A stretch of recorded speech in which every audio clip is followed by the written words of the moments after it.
ქალბატონები და ბატონები მოგესალმებით. თემა, რომელზეც დღეს გესაუბრებით, ეხება თბილისს და მის მოსახლეობას. როგორც სოციალ-ეკონომიკური კუთხით, ასევე ეკოლოგიის და ჯანდაცვის კუთხით. საქმე ეხება ქალაქის და მოსახლეობის ინტერესების საწინააღმდეგოდ გაუაზრებელ მრავალსართულიანი კორპუსების მშენებლობას. ეხლა ვიმყოფებით წერტილის გამზირზე, რომელიც ქალაქში ყველაზე დაბალი, ტრანსპორტით გადატვირთული და გარემოს დაბიძურებით გამორჩეული ადგილია.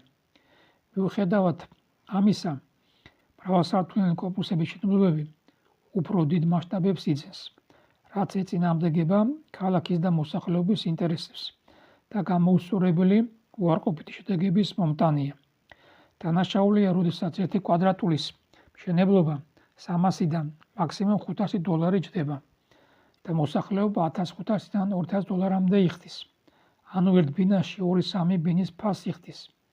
ეს არის ადამიანების ძარცვა და ფული, რომელიც შეიძლება წარმოებაში ეკონომიკაში ჩაიდოს, მიდის მხოლოდ კორპუსების მშენებლობაში, სადაც ძალიან მძიმე მდგომარეობაა დასაქმებულთა უფლებების და უსაფრთხოების კუთხით, ასევე მშენებლობის ხარისხის და გარემოს დაბინძურების კუთხით.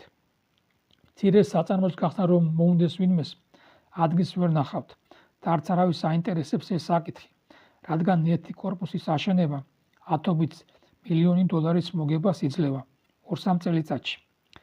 ქალაქი იმდენად დაბინძურებულია გარემო და მოწამლულია ჰაერი, რომ მომავალში ჯანმრთელი ბავშვები ვერ გაიზრდებიან, ხოლო საბინაო ფონდის ესეთი სწრაფი ზრდა, მაშინ როდესაც აზიის და აფრიკის ქვეყნებთან, რომელთა მოსახლეობის ჯამური რაოდენობა მინიმუმ 4 მილიარდს აჭარბებს, უიზო მიმოსვლა გვაქვს, ხალხისთვის, ქალაქისთვის და ქვეყნისთვის გამოუსწორებელი უმძიმე შედეგების მომტანი იქნება.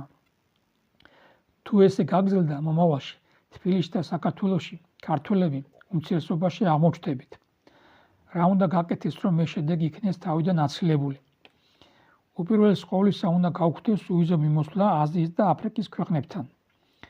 უნდა შეიქმნას სახელმწიფო სამშენებლო კომპანია, რომლის აქციების 57% იქნება სახელმწიფოსი, ხოლო 59% ხალხის.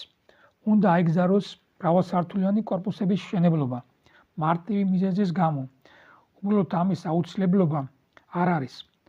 ქალაქში, ძველუბნებში ბევრია 2-3 სართულიანი საუკუნეზე მეტი ხნის ავარიული შენობები, სადაც ცხოვრება უსაფრთხო არ არის. მათ ადგილას უნდა აშენდეს 60 სართულიანი შენობები მანქანის სადგომით და პირველ სართულზე კომერციული ფართით, სადაც განთავსდება ბანკი, საფთიაქო ქსელი და სუპერმარკეტების ქსელი, რომელთა მფლობელები, აქციონერები სახელმწიფოსთან ერთად იქნება ხალხი. როგორ ამაზე ადრე გესაუბრეთ, ქალაქის საზღვრების გაზრდა უნდა შეჩერდეს და კორპუსების ნაცვლად სასათბურო მეურნეობები და მცირე საწარმოები უნდა აშენდეს, რომელთა მფლობელები სახელმწიფოსთან ერთად იქნება ხალხი. ანუ არჩევანი გასაკეთებელია მდიდრების უფრო გამდიდრებასა ან ბიუჯეტის დასა და აქციონერთა ფენის საშუალო ფენის შექმნას შორის. თქვენს აქტიურობაზე და სწორ არჩევანზეა დამოკიდებული ხალხის, ქვეყნის, თქვენი ოჯახის, შვილების უკეთესი მომავალი. YouTube-ზე და Facebook-ზე გამოიწერეთ ეკონომიკური კეთილდღეობა, მოიწონეთ ჩანაწერები და გააზიარეთ, რომ მეტმა ადამიანმა ნახოს და გაერთიანდეს იმ მოსაზრებების და ხედვების ირგვლივ, რომელიც ქვეყნისთვის და ხალხისთვის სიკეთის მომტანია.